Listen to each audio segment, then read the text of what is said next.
Hello children, this is Moshmi madam and today I'll be teaching you waste generation and treatment.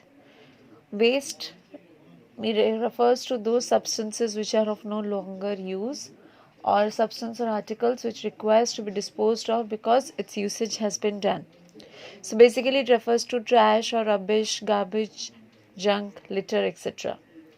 So on the basis of states of matter, waste is classified into solid waste, which includes domestic garbage or vegetable peels, leftover foods, decaying fruits, etc., plastic wrappers, bottles, etc., coming out from either industries or hospitals, restaurants, offices, malls, etc. So moving to the next one, liquid. We are having sewage coming from toilets of houses, hospitals, restaurants, offices. These effluents from industries, runoff from agricultural fields, oil spills, etc. are liquid waste. The next one is gaseous waste, which includes your exhaust from automobiles, from the chimney of factories, brick kilns, burning of garbages, thermal power plants, etc. And it includes carbon dioxide, carbon monoxide, oxides of sulfur, nitrogen, methane gases, hydrocarbons, CFCs, that is chlorofluorocarbons. So these are the categories on the basis of states of matter. When it comes to on the basis of degradation, waste is classified into biodegradable and non-biodegradable. So biodegradable are those substances or those biodegradable waste can be defined as those waste that can be degraded or broken down by microbial activities of fungi and bacteria. It might include household waste or agricultural waste, which are basically of organic origin. These wastes are not at all harmful because they decompose in the natural ecosystem and get converted into biomanures. So they don't have any effect on environment. The other one is your non-biodegradable waste. Non-biodegradable waste means the non-biodegradable waste includes those waste which cannot be degraded or broken down through microbial activities. It includes petroleum, plastic, synthetic pesticides, thermocol, etc. And these have a very negative effect in the environment because they persist in the environment for a longer time. They get biomagnified and finally enters our food chain, becoming toxic and causing health issues. So these are the differences basically that comes in exams, with that is biodegradable waste and non-biodegradable waste. The next one is your classification of waste on the basis of origin, that is the place from where it comes out. So the first one is domestic waste. As clearly mentioned, domestic waste refers to the municipal solid waste which is generated from day-to-day household activities. It includes your biodegradable waste like food, paper, kitchen waste, recyclable waste like paper, bottle, cans, metals, etc. It also includes clothing, leather goods, batteries, old medicine, light bulbs, etc. So these are basically of no harm because they are mostly organic in nature. So domestic waste is one which is released from your day-to-day activities. So how you are going to learn is you have to learn the definition, you have to learn the effect it has on the environment, followed by examples. The second one is your agricultural waste. Agricultural waste, as the name suggests, are those waste that are generated from farming activities like crop residues, husks, straw, wood waste, coconut shells, vegetables and fruit peels, pesticides, fertilizers, etc. Most of these are organic, so they can be converted into biomanure. But if we use chemical fertilizers and pesticides, they have harmful effect on the environment as well as on the soil, and in that case it changes the fertility of the soil also.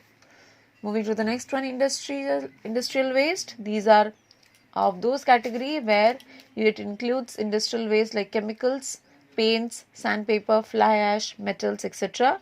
released from various industries like food processing industry, cement industry, nuclear, textile industries, petroleum industries, metal industries, etc. These have a negative effect in the environment because they cause pollution. The next category is your construction waste. Construction waste includes your basically waste generated at construction sites, mainly because of demolition or construction activities, digging of earth for raising high buildings, or your generation of overdumps, that is a collection of entire rocks and heaps of sand in one particular place. They spoil the ecology of the place, and at the same time they also takes a long time to regenerate any type of vegetation where they are put on. It includes waste like bricks, pipes, wood, plastic, piece of asbestos, etc. The next one is your mining waste. Mining waste includes your waste generated during mining operations and executions. These waste includes rock tailings or slag heaps, debris, etc., which spoils the ecology of the place and also removes the vegetation of that particular place. The negative effect is that they might contain chemicals which may reach the water bodies and groundwater, causing pollution. They may contain heavy metals which causes or which enters the food chain, causing biomagnification. Okay. The next one is your hazardous waste or toxic waste. It includes your chemicals or your toxins, at the same time like your components like halogenated fluorocarbons, asbestos, PCBs, that is polychlorinated biphenyls, vinyl chloride, etc. These waste needs proper disposal, because if they persist in the environment for a longer time, they they enter the food chain and cause biomagnification. And if they are carcinogenic, that is cancer causing in nature, it can cause organ failure and even death. Then moving to the next one, your biomedical waste. From the name it suggests that those wastes that are generated from medical sites or hospitals or your diagnostic centers, including syringes, needles, plastic, cotton, bandages, gloves, pathological waste like blood samples, tissue parts, body fluids, etc. And these needs to be properly disposed because they carry disease causing pathogens and has a potential effect to spread the disease. The last one we are having e-waste, that is electronic waste or unwanted electrical objects. It can include your chargers or your broken headphones, earsets, etc., or TV or any other e-waste present in the environment. They are non-biodegradable and remains in the environment for a longer period of time, which causes a lot of negative effects on the environment. Okay. The next one we are having radioactive waste. It includes those waste which are mostly hazardous in nature, released from various X-ray machines in hospitals, airports, and your nuclear power plants, from diagnostic and treatment of cancer, or etc. And these waste are hazardous in nature because they causes genetic and somatic variations. It includes uranium, plutonium, polonium, cesium, etc. Okay. In the next method, we will study the treatment of waste. The first one is open dumping. Open dumping means you find out a particular place and you throw the waste deliberately. This is the cheapest method of waste disposal, in which waste materials are dumped in open land assigned by the government, usually far from the city. And it is having a lot of advantages, like it does not need any planning. The waste is just carried to the site and dumped, which may be later burned to dispose it. But it has got a lot of disadvantages. It spoils the beauty of the place. It becomes a breeding ground for insects and rodents. It gives out foul smell. And at the same time, when it starts rotting, if you burn the waste, it causes air pollution, and during rainfall it causes water pollution and contaminates the water bodies. So these are the positive and negative effects of open dumping. The next one we are having is sanitary landfill. It means the land is dug up and it is filled up with the waste and covered with soil back again. It has got a lot of advantage because the site is covered with soil, so it prevents spreading of diseases through insects and rodents. It does not causes the spoiling of beauty of place. No foul smell is released. At the same time, the land decomposes the organic waste and releases the biomanure. But the disadvantages it includes those gases like methane and carbon dioxide coming after a few years of submerging the waste. At the same time, traditional landfills pose a serious threat to the aquatic organism, because if they form lichet, then at the same time it causes threat to the marine environment, food chain, etc. The next one, the lichet enters the food chain at the same time, causing health issues in human beings. And sanitary landfills are not fit for human settlements, because after few years of submerging the waste, methane and your toxic gases comes out from that particular place. Okay. The next one we are having composting. Composting refers to the disposal method where organic waste are exposed to your decomposition and in that method it is eco-friendly, it is cheap, it is also a very famous method because it releases humus or manure which can be used as a good biofertilizer.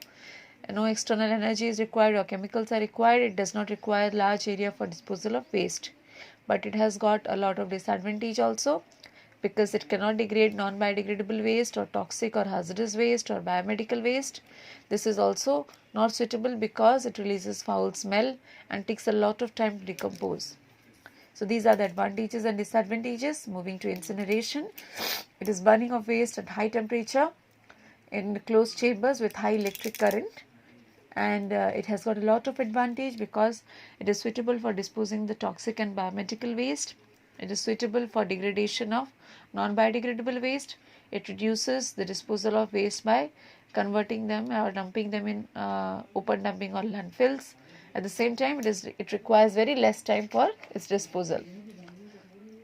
But disadvantages is its installation, operation and maintenance cost is very high. It requires a lot of time for incineration to run. It takes a lot of polluting gases to come out and produces large amount of fly ash. It requires a lot of electrical energy to run. Moving to segregation, there is classification of waste on the basis of these all: solid, liquid, gas, or biodegradable, non-biodegradable, and it is easier for them to decompose it, and it is cost effective, and we can follow the 5R principle, that is reduce, reuse, recycle. But before that, we'll move on to the impacts. What will happen if we do not have these waste generation properly? At the same time, we have no efficient treatment methods. What will occur if we have waste accumulation? The first one, it will give you foul smell, causing various types of like disease carrying pathogens, rodents, insects, spoils the beauty of the place, causes water and air pollution. At the same time, it becomes a carrier house of diseases. So these are the problems. And at the same time, why in India we are having a lot of problems to maintain the solid waste management? Because there is lack of segregation practices among people. There are lack of operational strategies among the government officials. There is no frequency collection for the waste. One day they are collecting, after a few days again they are coming back, whereas waste should be collected regularly. Then inadequate labor is up there. Transport facilities is improper. No proper regulatory measures are being taken. So these are the ways in which solid waste management has a lot of problems in India. Moving to the 5R principle, we are having the 5R concept, that is reduce, reuse, refuse, recycle and recover. And on this basis, we are having 3.1, that is Basel Convention. Basel Convention is basically a convention or treaty signed by the government of various countries. And we can read this. The Basel Convention on the Transboundary Movement of Hazardous Waste and Disposal was adopted on 22nd March 1989 with the Conference of Plenipotentiaries in Basel in Switzerland. The main aim was to protect the environment from the effects of hazardous waste. It includes aims and provisions like, for example, the waste generation, that is hazardous waste generation, must be reduced at the site, and environmental sound management should be considered. There should be restriction of transboundary movements of hazardous waste, and at that time we need to propagate environmentally sound management. And at last, we are having a regulatory system where transboundary movements should be permissible.